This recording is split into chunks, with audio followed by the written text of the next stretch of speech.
Our top story this morning. President Park Geun-hye has wrapped up her 8-day trip to North America. The South Korean leader opened the door to even greater bilateral trade with Mexico through a summit and sought greater cooperation from the global community on curbing North Korea's nuclear ambitions. While in Washington, our Song Ji-son, who traveled with the president, has a wrap-up of her trip.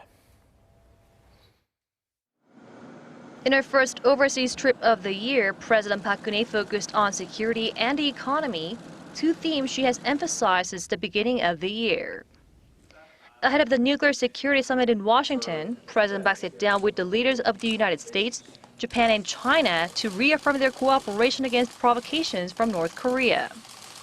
저는 미일 두 정상과 함께 국제사회가 북한의 도발을 결코 좌시하지 않을 것이며 만약 북한이 또다시 도발을 감행한다면 북한은 더욱 강력한 제재와 고립에 직면할 수밖에 없을 것임을 다시 한번 경고합니다. At the summit, she said North Korea's accumulation of weapons-grade nuclear material, which goes against all of its international commitments, is a direct challenge to the global community. Over in Mexico City, President Park shifted gears to business, laying a foundation for a resumption of long-stalled negotiations on a Korea-Mexico free trade agreement. This comes 8 years after talks came to an abrupt stop following opposition from Mexico's automobile and steel sectors. 멕시코는 우리의 중남미 지역 최대 교역국이지만 양국 간 교역 및 투자를 확대해 나갈 여지는 여전히 매우 크다고 봅니다. 이 실무 협의에서 양국이 윈윈할 수 있는 창의적 방안을 마련하는 등 좋은 결실을 거두기를 기대합니다.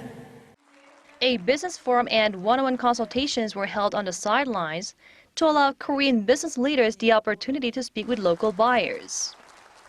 Korean startups fostered at Seoul's new innovation centers were among the companies that sealed deals worth $86 million at the event.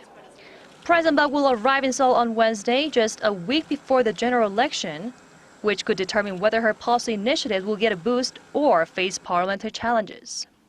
Song Ji-son, Arirang News.